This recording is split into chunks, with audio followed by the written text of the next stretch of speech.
नमस्कार दोस्तों। आज एक बार फिर आप सभी के समक्ष एक ऐसा गुप्त रहस्य लेकर आया हूँ जिसे सुनकर आप भी कृतार्थ होंगे। तो आइए जानते हैं वो रहस्य क्या है। हिंदू धर्म में अंतिम संस्कार के समय लाश के सिर पर 3 बार डंडा क्यों मारा जाता है। आइए जानते हैं इस पौराणिक सत्य को, जिसे सुनकर आप भी बहुत कुछ जान पाएंगे। मित्रों, मनुष्य की जिंदगी की जंग में बाद कोई सबसे बड़ा सत्य है तो वह मृत्यु है। साधु हो या संत, राजा हो या फकीर, जिस किसी ने भी इस मृत्यु लोक में जन्म लिया है उसे एक ना एक दिन इसे छोड़कर जाना ही होगा।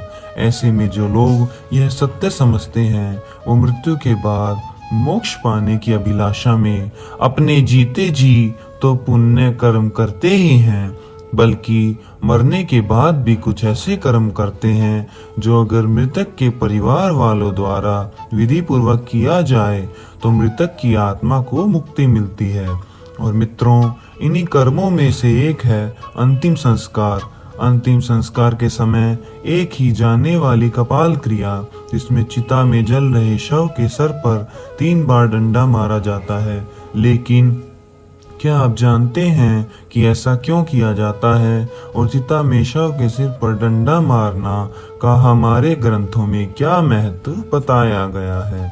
अगर नहीं जानते हैं तो कोई बात नहीं, आज की हमारी इस वीडियो को पूरा देखने के बाद जरूर जान जाएंगे। नमस्कार मित्रों, और स्वागत है आपका हमारे चैनल पे। एक बार फिर गरुड़ पुराण के धर्म कांड मृत्यु के बाद किए जाने वाले कर्मों से जुड़ी बहुत सी मान्यताओं का वर्णन किया गया है। किसी अध्याय में शव के कपाल पर प्रहार करने की प्रक्रिया से जुड़ी विभिन्न धार्मिक तथ्यों का भी व्याख्यान किया गया है। गरुड़ पुराण में मनुष्य के अंतिम संस्कार को लेकर एक निश्चित विधि विधान का वर्णन मिलता है, जिसका पालन हिंदू धर्म के किसी भी व्यक्ति के अंतिम संस्कार के समय होता ही है। गरुड़ पुराण के अनुसार मृत्यु के पश्चात अंतिम संस्कार के समय शव को मुखाग्नि दिए जाने के बाद बांस के डंडे पर एक लोटा बांधकर शव के सिर पर डाला जाता है। और ऐसा इसलिए किया जाता है ताकि अग्निदाह के समय शव को सिर अच्छे से जल सके। इसके पीछे का एक कारण ये भी है कि मनुष्य के सर की हड्डी बाकी अंगों की अपेक्षा ज्यादा मजबूत होती है, इसलिए उसे अच्छे से अग्नि में नष्ट करने के उद्देश्य से ही ये क्रिया की जाती है। अब प्रश्न ये उठता है दोस्तों कि शव के कपाल को पूर्ण रूप से नष्ट करना क्यों आवश्यक है। वास्तव में इसे करने के पीछे का कारण भी गरुड़ पुराण में वर्णित है, जिसके अनुसार यदि शव की खोपड़ी अगली के पश्चात अजली रह जाती है तब मृतक के अगले जन्म में उसका विकास पूर्ण रूप से नहीं हो पाता और वो विकसित ही रह जाता है। इसके अलावा एक धारणा यह भी है कि कपाल क्रिया नहीं की जाए तो मनुष्य के प्राण पूर्ण रूप से स्वतंत्र नहीं होते और उसके नई जंग के मार्ग में बाधा उत्पन्न करते हैं, जो कि उसके प्रियजन बिल्कुल भी नहीं चाहेंगे। इसलिए शव के परिवार द्वारा अंतिम संस्कार की किसी भी प्रक्रिया में ढील नहीं दी जाती।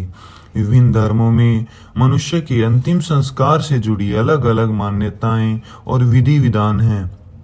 जैसे कि इस्लाम धर्म में मृत्यु के बाद उनके शव को जलाया नहीं जाता बल्कि दफनाया जाता है, जबकि हिंदू धर्म में मृतक के शव को जलाने की मान्यता है, जिसमें महिलाओं और बच्चों के अंतिम संस्कार को लेकर भी अलग अलग तर्क दिए गए हैं।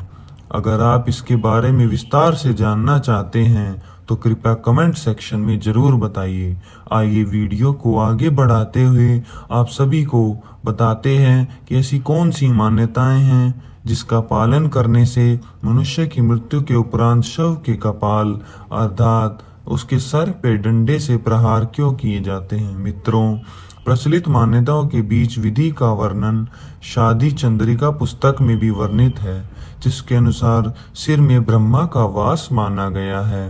इसलिए शरीर को पूर्ण रूप से मुक्ति प्रदान देने के लिए कपाल क्रिया की जाती है, जिसके लिए मस्तिष्क में स्थित ब्रह्मा रेन पंच तत्व का पूर्ण रूप से विलीन होना आवश्यक है। इसलिए कपाल क्रिया को अंतिम संस्कार की प्रक्रिया में महत्ता दी गई है। इसके अतिरिक्त आपने ये भी सुना होगा कि कुछ चोरी और तांत्रिक कपाल का प्रयोग अपनी तंत्र विद्या और सिद्धियां प्राप्त करने के लिए भी करती हैं।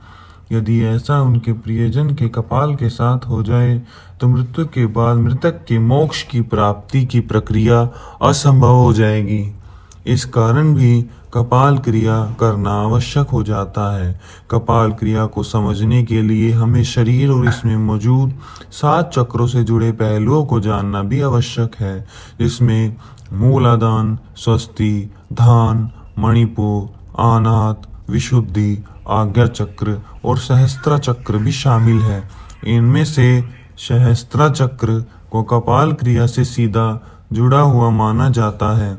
सहस्त्र अर्थात मस्तिष्क का मध्य भाग, जिससे आप इसी तरह से भी समझ सकते हैं कि ये मस्तिष्क का वो हिस्सा होता है जहाँ चोटी रखी जाती है। यदि व्यक्ति यम नियम का पालन करते हुए यहाँ तक पहुँच गया है तो वो आनंदमय शरीर में स्थित हो गया है। ऐसे व्यक्ति को संसार, संन्यास और सिद्धियों से कोई मतलब नहीं होता।